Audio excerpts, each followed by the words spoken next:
When you The first step before anybody else in the world believes it is you have to believe it. There's no reason to have a plan B because it distracts from plan A. I want to represent an idea. I want to represent possibilities. I want to represent the idea that you really can make what you want. One of my favorite books is The Alchemist, Paulo Coelho, and I just believe that. I believe that I can create whatever I want to create. Pain is not your enemy. Pain is your servant. And pain is telling you that there's a problem here and you need to get it fixed. You need to drag it out of the dark and you need to deal with this, and you have to decide enough is enough. It's time for a new direction. It's time to say that's it. Turn to somebody and say that's it. Passivity is a spirit and it'll kill you. It'll kill your relationships. It'll kill your home. It'll kill your marriage. If we just sit back and do nothing, it'll kill you. There's a redemptive power that making a choice has, rather than feeling like you're at effect to all the things that are happening. Make a choice. Like, you just decide what it's going to be, who you're going to be, how you're going to do it. Just decide. And then from that point, the universe is going to get out your way. Most people dabble in a million things, they master nothing, and they wonder why they're unfulfilled. In people's lives, there's only maybe half dozen, 7, 8 categories that really matter. Most people, they major in minor things. They focus on stuff that doesn't matter. They know more about this celebrity going in and out of rehab than they do about their own personal development. So if I had no other message to offer your viewers, and you let me give it to them right now, I'll tell you what I believe. I believe our lives are controlled by one force.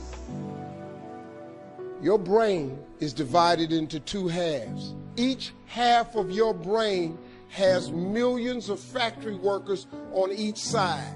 At the forefront of each one of those factories is a forming positive, and you got forming negative. You're the boss of the factory. You wake up in the morning and you say, man, I don't feel myself today. Forming negative hears that. He said, hey, the boss just woke up and said he's having a bad day today. Let's get to work.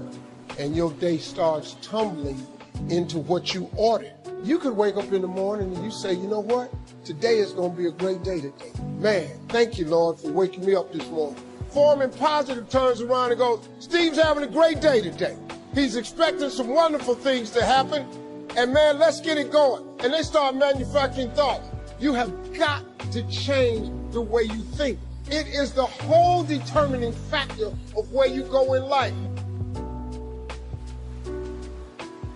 This is the truth, is that so many of us say that we want to change, but many of us are unwilling to pay the price to change. And really, all of change comes from not focusing on what you can't control. It comes from focusing on what you can control. All of change has a price tag attached to it. That today, each and every one of us, we have to count the cost. Do we actually want to change? Are we willing to pay the price for change? Winter comes after fall. Night comes after day.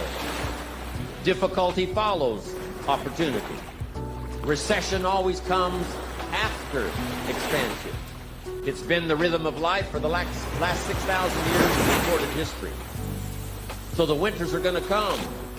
The winter of sickness, the winter of disappointment, the winter of devastation, social winters, economic winters, personal winters when your heart is smashed in 1,000 pieces and the nights are unusually long. It's simply called winter time. But the winters are inevitable. So it has been for the last 6,500 years recorded history. You say, well, Mr. Rohn, what can I do about the winters of life? The most important decision you can make above any on the face of the earth is deciding that no matter what happens in your life, no matter what happens, you're going to live in a beautiful state. Life is short. We don't know how short it's going to be. But if you only had a week to live, I bet you wouldn't allow yourself to suffer over a little crap that makes you crazy normally. I think you would probably spend time with those you love. You would do what you love. You'd take awe in a sunset. You'd smell the air. You would take in everything in those final moments that you possibly do. So my thing is, why wait?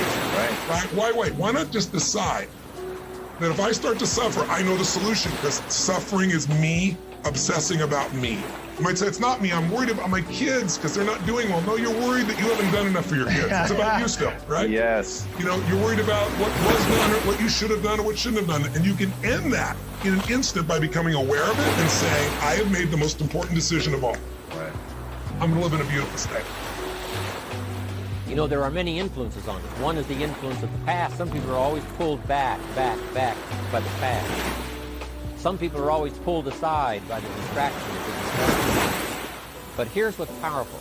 If you have a list of high purpose in your life, it pulls you toward the future. And the more powerful the purpose is, the stronger it pulls. And here's the other great advantage if you have purpose for the future. It pulls you through all kinds of challenges and all kinds of difficulties. If you don't have these strong purposes for the future, it's easy to get swallowed by a bad day. It's easy to be almost annihilated by a poor month. And it's easy sometimes to almost disappear beneath the waves of a year that goes backwards if you don't have something to pull you beyond that year. So if you want something to pull you through all kinds of challenges, all kinds of difficulties, and things that come at you, you got to have something on out there, beyond today, beyond next week, beyond next month, beyond this year, that pulls you into the future. And the clearer it is, the stronger it pulls. The more dynamic it is, the more it affects your life, your spirit, your heart, your soul. It also creates imagination. It gets your mind working on how to achieve that purpose.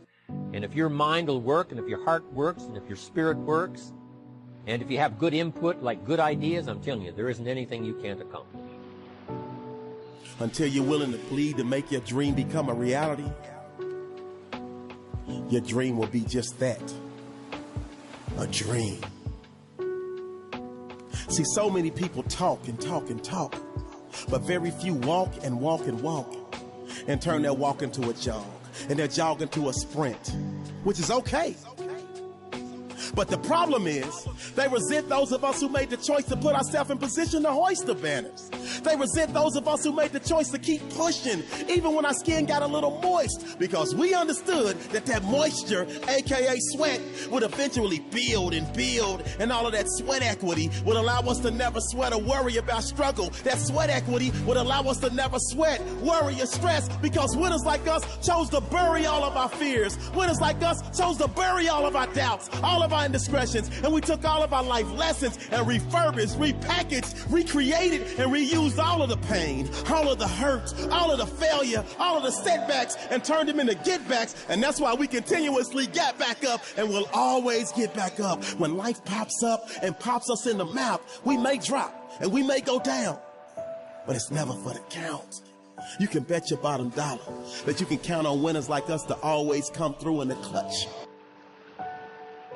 The separation of talent and skill is one of the greatest misunderstood concepts for people who are trying to excel, who have dreams, that want to do things. Talent you have naturally. Skill is only developed by hours and hours and hours of beating on your craft.